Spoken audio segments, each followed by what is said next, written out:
बड़ी खबर इस वक्त देश में कोरोना की दूसरी लहर में तेजी से संक्रमण बढ़ रहा है। महाराष्ट्र और छत्तीसगढ़ समेत कई राज्यों में हालात बेकाबू होते जा रहे हैं। संक्रमण फैलने के पिछले सारे रिकॉर्ड ध्वस्त हो गए हैं। इस हालात में आज प्रधानमंत्री नरेंद्र मोदी वीडियो कॉन्फ्रेंसिंग के जरिए सभी प्रदेशों और केंद्र शासित राज्यों के मुख्यमंत्रियों से चर्चा करेंगे।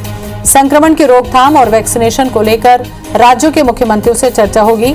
2 दिन पहले भी पीएम मोदी ने कोरोना रिव्यू मीटिंग की थी, जिसमें अधिकारियों को निर्देश दिए गए थे कि संक्रमण रोकने के लिए सख्त कदम उठाएं। सौरभ हमारे साथ में जुड़ चुके हैं ज्यादा जानकारी के लिए। सौरभ, जिस तरीके से हालात कोरोना के हो रहे हैं वो डराने वाले हैं, ऐसे में क्या कदम उठाया जाए, कैसे इसकी रफ्तार रोकी जाए, ये अपने आप में बहुत बड़ी चुनौती है।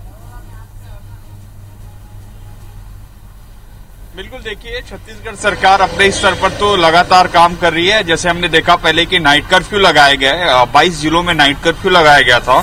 अब 9 तारीख से 19 तारीख तक जो है रायपुर में लॉकडाउन लगाए जा रहे हैं, दुर्ग में लॉकडाउन लगा दिए गए हैं, राजनांदगांव में लॉकडाउन लगाए जाएंगे, उसकी भी तारीख की घोषणा हो गई है। इसी तरीके से और अन्य जिले हैं जहां पर लॉकडाउन लगाए जाएंगे। और आज प्रधानमंत्री नरेंद्र मोदी से चर्चा होगी, तो आज पूरी तरीके से उम्मीद है कि मुख्यमंत्री भूपेश बघेल छत्तीसगढ़ के, उनसे भी सीधे तौर पर चर्चा होगी।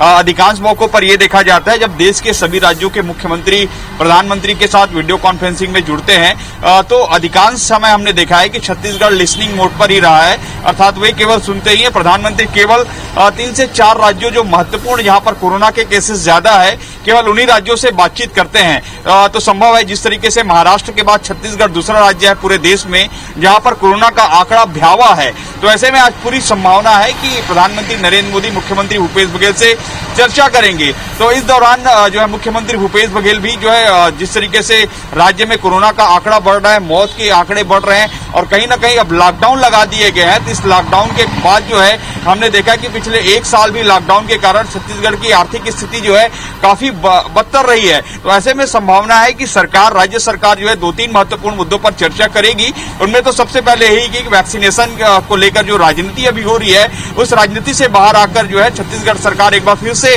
वैक्सीनेशन की मांग करेगी कि ज्यादा से ज्यादा वैक्सीनेशन दिए जाए, क्योंकि इससे पहले हमने देखा था कि वैक्सीनेशन के निर्यात को लेकर यहाँ के स्वास्थ्य मंत्री टीएस सिंहदेव ने सवाल उठाए थे, कोवैक्सीन को लेकर जो है सवाल उठाए गए थे। तो कहीं ना कहीं अब वैक्सीनेशन को लेकर राज्य सरकार जो है लगातार काम कर रही है और पिछले 2 दिनों से हम देख रहे हैं केंद्रीय स्वास्थ्य मंत्री हर्षवर्धन के साथ जो है लगातार ट्विटर वार देखने को मिल रहा है टीएस सिंहदेव को लेकर, जो है जो वैक्सीन को लेकर। लेकिन आज वैक्सीन के साथ ही जो है कहीं ना कहीं जो आर्थिक पैकेज है उसकी भी मांग की जाएगी। हमने देखा था पिछले साल जो है मुख्यमंत्री भूपेश बघेल ने 30,000 करोड़ लगभग आर्थिक पैकेज की मांग की थी, लेकिन मिला कुछ नहीं इसमें। लेकिन राज्य सरकार की अपनी तैयारियां हैं। वहीं अभी बताया जाएगा कि किस तरीके से राज्य सरकार जो है किन किन मोर्चों पर काम कर रही है, लॉकडाउन को कैसे नियंत्रित किया जाए। और कहीं ना कहीं राज्य सरकार इस बार जो है अगर देखें छत्तीसगढ़ का, तो कहीं ना कहीं थोड़ी देर की है लॉकडाउन करने में। और जैसे आज स्वास्थ्य मंत्री टीएस सिंहदेव ने भी यह स्वीकार किया है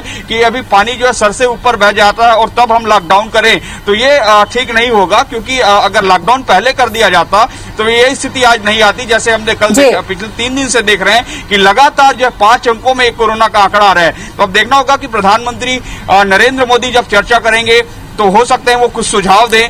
वहीं मुख्यमंत्री भूपेश बघेल निश्चित रूप से अपने 2-3 प्रमुख मांग रखेंगे जिससे छत्तीसगढ़ में कोरोना का रोकथाम किया जा सके, वहीं छत्तीसगढ़ की आर्थिक स्थिति भी सुदृढ़ बनी रहे।